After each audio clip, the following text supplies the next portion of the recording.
Months to heal treating bedsores connecting souls rescue attempt wish her luck new residents October 2007 care for cows in Vrindavan CFC trustees Vraja Mohan Dasa Hayavalabha Dasa Amit Tulani Rakesh Rahira patron Radha Jivan Dasa CFC staff Kurmarupa Dasa Nanda Kaiser Dasa Siam Gauri Dasi Braja Gopal Dasa, Switzerland, Isani Devi Dasi, Holland, Dr. J.P. Lavanya Pavan Kumar Pandi Satyadeva Singh Radha Karan Dasa Krishnamai I Dasi Siam Hari Vijay, Ramu, Santosh, and Ramavati newsletter editors Kurmarupa Dasa Siam Gauri Dasi care for cows in Vrindavana is inspired by A.C. Bhaktivedanta Swami Prabhupada founder Acharya International Society for Krishna Consciousness. Dear friends, when Narada met the wicked, sinful hunter Mrigrari, he was appalled by his habit of half-killing innocent animals with his bow. Out of compassion the great sage informed Mrigrari that he could reduce the sinful reactions of his profession by killing the animals fully rather than leaving them flopping half-dead on the forest floor. Drastic, but suitable advice for the lowest class of men. Today, it seems many cars have replaced the few wicked arrows of Mrigrari and the number of cows half-killed by them has multiplied substantially.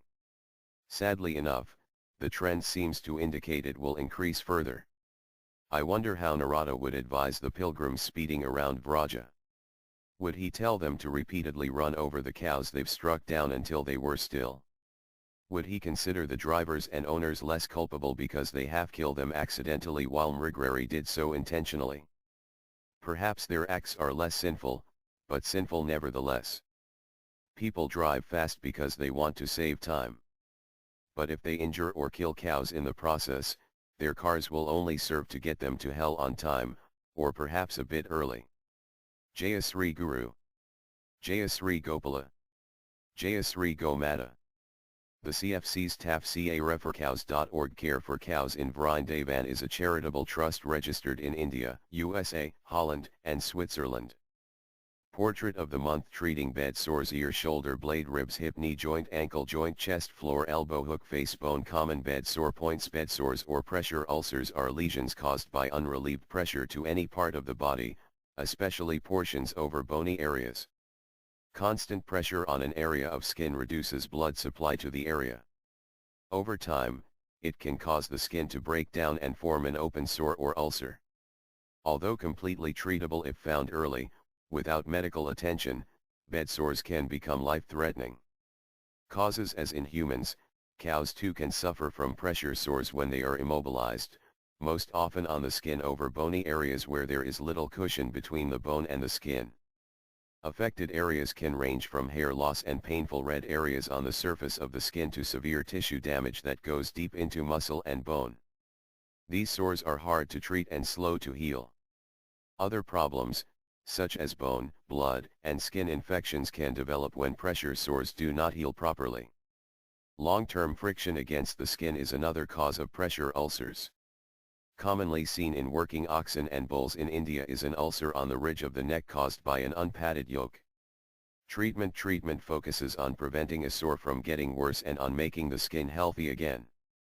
Proper care for a bedsore: as in humans, the most important care for a cow with bedsores is the relief of pressure on the area by changing positions and turning sides often to avoid aggravating the wound. Supply foam or hay cushions to support the cow's head and neck when resting. As cows are prone to bloat if they lie down flat for periods of time, after wound dressing use cushions to prop them up into a sitting position. Bedsores should be kept clean and covered, and not allowed to dry out. Healthy tissue around a pressure sore should be kept clean and dry. The cow's coat and skin should be kept clean and free of body fluids or gobar and gamutra. Use moisturizing creams on dry patches in the coat or skin to prevent it from drying out and cracking, which makes the skin more likely to get pressure sores. Barrier lotions or creams have ingredients that can act as a shield to help protect the skin from moisture or irritation. Debridement: the removal of necrotic tissue is an absolute must in the treatment of pressure sores. Because dead tissue is an ideal area for bacteria growth, it has the ability to greatly compromise wound healing. Lalita Madhava's extensive bedsores were covered in cotton wool. Samhu's bedsore was cleaned and an antiseptic cream applied. Infection control: infection has one of the greatest effects on the healing of a wound.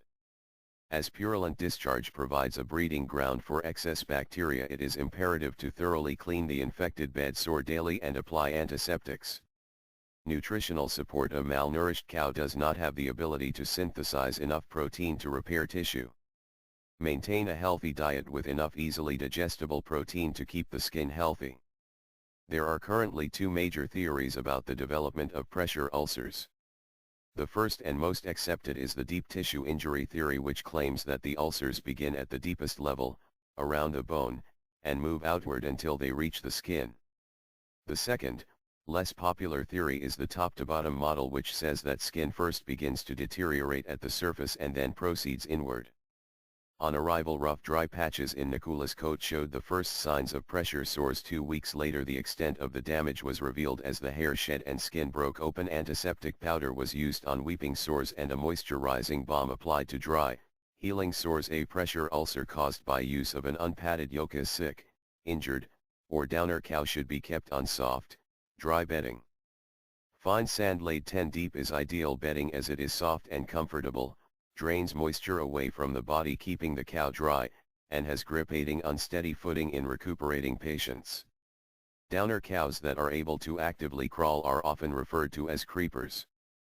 If housed on soft bedding, they have a more favorable chance of avoiding bed sores than inactive animals.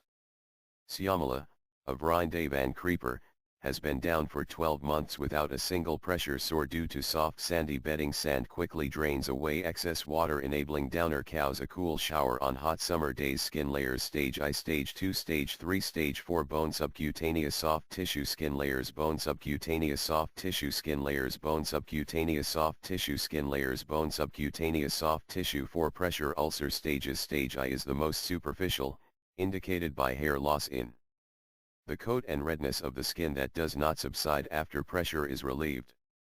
Stage 2 is damage to the skin extending into, but no deeper than the skin layers.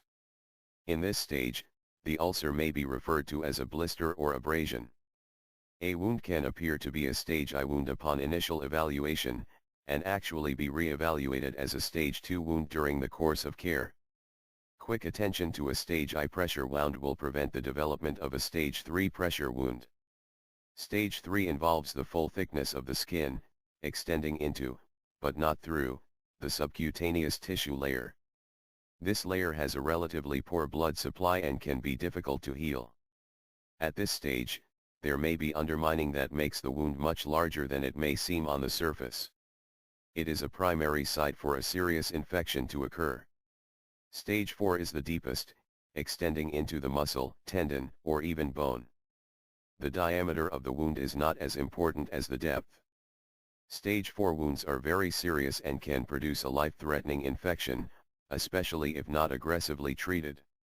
Unstageable pressure ulcers are covered with dead cells and wound exudate, so the depth cannot be determined. With higher stages, healing time is prolonged. While about 75% of treated Stage 2 ulcers heal within 8 weeks, only 62% of Stage 4 pressure ulcers ever heal, and only 52% heal within 1 year.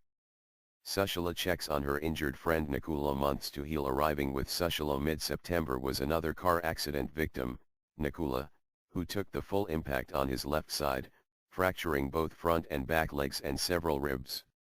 Though he was left in the street to die, Sudevi saved him and brought him to CFC. Dr. Lavanya cut a 2.5-inch piece of bone out of the front leg that was protruding from the limb. The wound was thoroughly cleaned of rotten matter, and over the following week all the necrotic tissue was removed. The wound is healing well.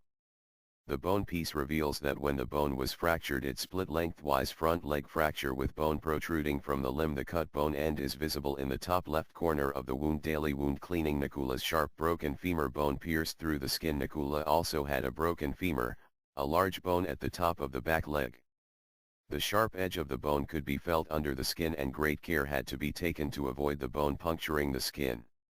After a week the area became swollen with fluid, and early one morning the bone inevitably broke through, rupturing the fluid contents, which included ground tissue and fat. At immediate risk of infection, the exposed bone was rinsed with NS fluid and covered with a sterile NS fluid soaked pad until the doctor arrived. The protruding bone was cut using a sterile wire saw and handfuls of loose tissue were removed from the wound. After a week of treatment, infection has been checked and healthy new tissue is gradually covering the bone end. Nakula is a wonderful patient and has all his carers fussing after him. A wire bone saw cuts through the protruding bone in minutes. Removed bone piece. Dr. Lavanya uses a bone cutter to round off sharp edges on the cut bone end. Healthy tissue gradually encloses the exposed bone end. Refreshed after his morning massage, his wounds cleaned and dressed, Nakula is ready for lunch. A 6-meter-long gauze bandage soaked with iodine is packed into the wound cavity. Handsome Nakula recuperating at CFC. One afternoon, Madhu Singh, his 8-year-old son Piru and their family cow Ganga came to the gate. They told how Ganga's calf had died and that she was so forlorn she stopped giving milk. They claimed they could not afford to feed her and told us that if we would not take her in, they would put her on the street. Ganga's eyes widened with concern, scanning her new surroundings. She wandered around the Goshala frantically calling her calf, or making low grunts in desperation. I asked Madhu why the calf had died and watched as her waved his hand across his mouth, averted his eyes and responded vaguely that he had become sick. How much milk were you letting the calf drink? I pressed. Turning his face away to hide the lie, he held up 2 fingers and responded, 2 teats, which means they let the calf drink half of what his mother produced. His eyes shifted to his son, to Ganga, to the ground and the gate as his connecting souls. Orphaned calves Hansini and Venugopal connect with Ganga, who lost her calf. Fingers nervously fidgeted with the seam of his kurta. 2 teats are more than enough to keep a calf healthy. We have watched malnourished orphaned calves bloom in health by just getting a half liter once in the morning and again in the evening. One can safely say that's at least 1 teat. Madhu was lying. More than likely, they let the calf nurse on Ganga only long enough to inspire her to drop her milk, then tie him up while they drain all 4 teats. After that they release the calf and all agree that the cow has certainly hidden some milk for him and they need not worry about him getting enough. When the hungry calf nurses but receives no milk, instinctively he firmly punches his mother's bag with his nose to inspire her to drop more milk. But if she is dry, the poking sometimes damages the teats or udder. Thus the greedy owners remove the calf despite his earnest protests, and rationalize they are protecting their family cow from being injured. Then when the calf dies of starvation they have to lie to save their cow from being abandoned on the street. Alas, poverty destroys all the good qualities in men. But since last month we lost Venugopal's and Hansini's mothers and were purchasing the standard watered-down village milk to sustain them, we agreed to take in Ganga hoping she would agree to become the surrogate mother of these 2 calves. Madhu Singh sighed in relief while Piru stuffed a piece of Ganga's mouth and swiftly touched her hoof before they hurried out the gate, thinking they had better disappear in case we changed our mind. Ganga was disturbed for having lost her son and now for being dropped in a new place full of strangers. She walked around bellowing for more than 2 days, only stopping occasionally to eat the minimum. After she calmed down, our cowherd men tied her to a tree and let Hansini and Venugopal loose. Hansini is experienced in knowing if a cow has milk or not and she charged Ganga full speed while Venu lagged behind. As soon as Venu heard Hansini slurping the milk he got smart and followed suit. Ganga was a bit surprised and resisted at first but after a few days has become satisfied with the arrangement. It seems to suit all concerned. It was Amavasya, the dark moon night, and already everyone in the village was anticipating a mishap. Suddenly, as if on cue, an eerie wailing rose from the eggplant patch about 200 meters from Ramu's house. Was it a human cry, or a ghost of some kind? Ramu called Sanjay and they each grabbed a stick and a flashlight and together sped toward the A resident of Belvan carries the injured Neil Guy across the river on his way to CFC. Desperate scream. Among the eggplant they found a jackal with an infant Neil Guy at its jaws. They drew their sticks and the wild canine fled, leaving the Neil Guy calf with a large gash in his thigh and in shock. Ramu and Sanjay wrapped the calf in an old cloth and carried him over to care for cows in Belvan where they kept him until morning. At dawn Sanjay placed the injured calf in a pen while Ramu wrapped a gumsha around his head. Then they carefully hoisted the pen and young bull onto Ramu's head and began the 15-minute walk to the Yamuna, boarded a boat and rowed across. There they met our cowherd man and by rickshaw sent the calf off to our clinic so we could make an attempt to save him. The calf was welcomed with warm cow's milk in a bottle which he heartily drank while our other Neil guys watched curiously. Dr. Lavania arrived shortly and after examining the patient set him on a table, thoroughly cleaned the wound and began stitching up the nasty gash which originated from his rescue attempt. Transportation by rickshaw being welcomed with fresh cow's milk. Dr. J.P. Lavania cleans the wound and removes dead tissue, stitching to the nasty gash knee and extended up to his groin. He noted that the main muscle had been removed by the jackal but that the main artery and the urethra were intact, so there was hope. Dr. Lavania mentioned that the calf must be very hardy to have survived such an attack and was surprised he had not died of shock. We made private quarters for his recuperation and fed him more milk. He was able to get up and walk clumsily but we laid him down to rest in hope he would begin his recovery. We were saddened when he never got up again. The village men who wrenched him from the jaws of death, the boatman, the rickshaw driver, the cowherd men and women and the drive all had hoped he would recover. Yet his body lay lifeless on a grain bag covering the Yamuna sand. Then it dawned on us that our hope for him had been fulfilled. Instead of having to undergo 2 or 3 months of painful healing with no guarantee he would be able to walk properly again, and then spend, say 20 years in an unnatural habitat, he was swiftly taken out of his body and is now prancing in that abode where there is no suffering. Packing the wound with gauze to reduce infection after the operation, a private recovery area was prepared. The calf was not strong enough to survive the jackal attack, did you know? Only male nilgai, or blue cows, have horns, not females. Their conical-shaped horns are straight, tilted slightly forward and can grow 21 to 25 centimeters long. In Krishna's hands early September we received a sick 18-month-old calf from Surabhai Goshala in Radhakund. On arrival she had a very high fever and could barely stand on her legs nor open her eyes. She was carried to the sick bay and her body temperature was lowered within 20 minutes by cooling her down with water and fans. She ate a little cow food and then her wound was examined and cleaned. From the wound opening, Dr. Lavania found a large underlying 12-inch tract of infection running along the length of the calf's underside. An incision was made toward the end of the tract to allow proper drainage and cleaning. Once the wound dressing was complete, our new patient sat up and ate her bowl of green grass, much to the satisfaction of all. She rested comfortably throughout the night, then in the morning she peacefully left her body at 6 a.m. The new patient curled up and fell asleep as her body temperature dropped to normal, cleaning the opening to a 12-inch long tract of infection. She passed away the day after her arrival and was placed in Samadhi at CFC Bhaktanu Admi Kesava Admi Ssions. I'm about 8 years old and have been out on the streets for about the same period. That was just about the time Care for Cows started.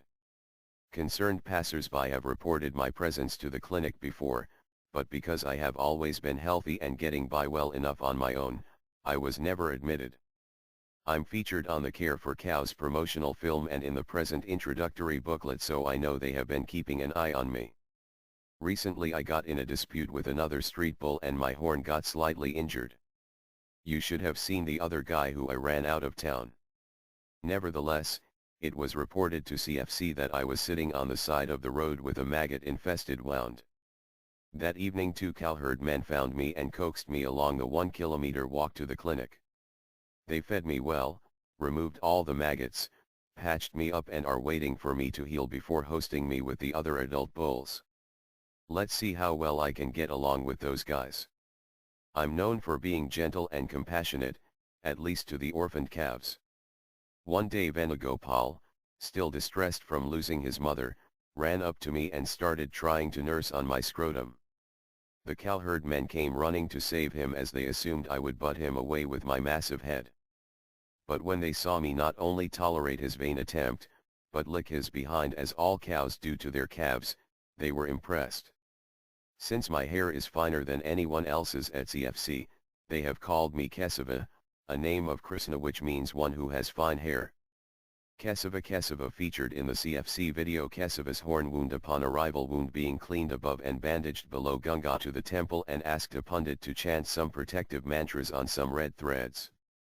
Then he tied them around my right ankle, saying it serves to repel inauspiciousness, to keep people from giving me the evil eye. That was the parting kick. Perhaps he did it to make a further show of protection, but I'm beginning to think that the mantras worked, as now I've been taken in by Care for Cows and spared from his undesirable company. 2 calves have adopted me here and I am developing a promising relationship with Uttama. I'm sure I'm going to like this place. My former owner boasts that one of the symptoms of the Vrajabasis is that they keep mother cow in their home to provide milk for their family. The procedure is that the women of the house go out daily to the fields and forests to cut grass and carry it back on their heads for the cows. They draw water from the well each day in clay or brass pots and offer it to the cow. In exchange for this menial service we provide valuable nourishing milk, and this practice is taken as service to cow, or cow protection. But when the milk stops due to the natural passing of time, why does the cutting and carrying of grass stop? Here is where the facade starts to crumble. The grass and water are still available, but what has run out is the desire to serve. Why? Because there is no return. So what was being passed off as service to mother cow, is now exposed as profit-oriented activity, fruitive work, or more bluntly, business. Business disguised as service, cow exploitation posing as cow protection, irreligion masquerading as religion. All this time I thought my former owner was protecting me. But when the milk stopped, so did his so-called service. And then suddenly my calf is taken away, my home is taken away, and I'm turned out to fend for myself. You think I don't feel swindled? You think my feelings are not hurt? I guess when you have no feelings, the tendency is to assume that others around you also have none. Otherwise I can't understand why my former owner treated me the way he did. When he decided to turn me out, he first went new at me Ssions Gunga and Uttama. When Sudevi brought Nakula and Sushila to Care for Cows for special medical treatment, I tagged along. I'm healthy and have no complaints. Well, I may have one small one, and that is that I lost the tuft of my tail and now the thing doesn't even hang down to my knees. In Vrajamandala it is commonly accepted that when the tail of a cow of bull touches the ground they are taken to be most auspicious. Suradasi, the blind cow, is the best example we have here of a cow with such a tail. I tell you, it is sight to see her walking in circles in her pen, holding her head high and swishing her tail as if she has not a care in the world. When her tail touches the earth, it so tamal nuadmi ssions gracefully wafts up small delicate clouds of precious Vrindavana dust, so that anyone who is fortunate enough to come in her vicinity, invariably gets some of it on their head. After watching her for some time, I was also picked up off the street by Sudevi when I lived in Govardhana. I was hit by a car and am suffering from a broken front leg and a seriously damaged rear hoof, but I am still able to get up and move around. My prospects are much better fanaticized that I also have a long glossy black tail with a silver switch and begin to prance around like her. But invariably one of the older bulls detects my musing and butts me in the side to shake me from my dream, and then I fall back into the real world where my tail is at least 1.5 feet from the ground. If any of you come across an ointment or elixir that is known to increase the length of bull tails, please inform me at once. Then Nakula, who is my roommate and pretty much immobile. Because we are together all the time, we have bonded and we try to console each other. It is a common characteristic of cows to develop strong friendships with others in the herd, especially if they recover from injuries together. We have no trouble displaying affection and gratitude. We're really not much different from humans, and if people would take note of this, it might inspire them to be more careful while driving around us. Sushila Bihari, I got hit by a car about 2 months ago which fractured my rear leg in 2 places. The driver didn't even stop as he was rushing his boss to take darshan. No brains. The scriptures declare that one of the symptoms of the neophyte devotee is that he detects the presence of the Lord in the temple, but nowhere else. Do these pilgrims think they will get the blessings of the Lord if they run over the personification of religion while rushing to the temple? Not possible. Lord Gopal is pleased if the cows are pleased.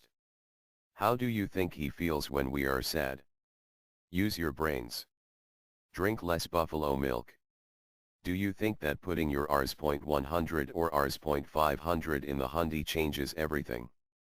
Fast cars, yes, handphones, yes, satellite TVs, yes, extra money in the pocket, yes, but no brains. Where will it end? Their reckless driving will only get them to hell on time, or maybe a little early. In any case, Dr. Lavanya has patched me up with a PVC cast and I am eating my way back to good health. For now I am being hosted in the recovery ward and should stay in here for a couple of months. Wish me luck and watch out for reckless drivers when you next visit the Dhamma. Their reckless driving will only get them to hell on time, or maybe a little early. Nakula, I'm from Govardhan and was picked up off the street by Sudivai after being broadsided by a car. Both my left legs have been smashed.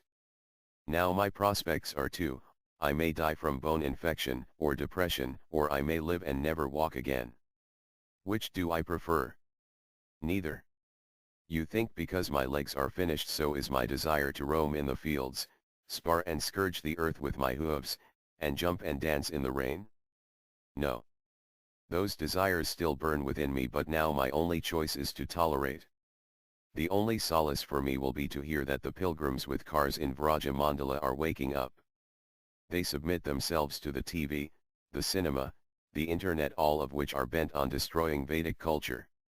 They have traded the valuable gems of Vedic culture for the plastic beads of Western ways and think they're getting a bargain. Wake up! The great Saint Narada told the vicious hunter Mrigrari that to reduce his sins, he should kill animals fully, rather than leaving them half dead. Now cars instead of bows are being used to half-kill innocent cows. How are these drivers different from Mrigrari? Tell me. Some will rationalize that the sin of half-killing cows falls only on the head of the illiterate, foolish driver. He blows the horn and holds the wheel, but the owners have put him in the seat. They snuggle degradation to their bosom, taking it for progress. Oh! How thoroughly they're being swindled. How long will they sleep in the lap of Maya? Wake them up and give me solace. New admissions wish her luck. In a combined effort to save Sushala's leg injured in a road accident, she had been treated at Surabhi Goshala, Radha Kund, Muttaravet University, and is now under Dr. Lavanya's care at CFC. The bone was fractured high on the leg in a position which is difficult to adequately stabilize with a cast. A major concern was an open wound and lingering deep-seated infection present at the fracture site. The wound requires daily cleaning and handling that is undesirable for mending bones. After cleaning and dressing the wound, a PVC cast is fixed to the limb, offering the best support possible for her condition. By month end, 2 weeks after her arrival at CFC, signs of healing are present with less movement of the fractured bone ends and positive signs of improvement in the infection.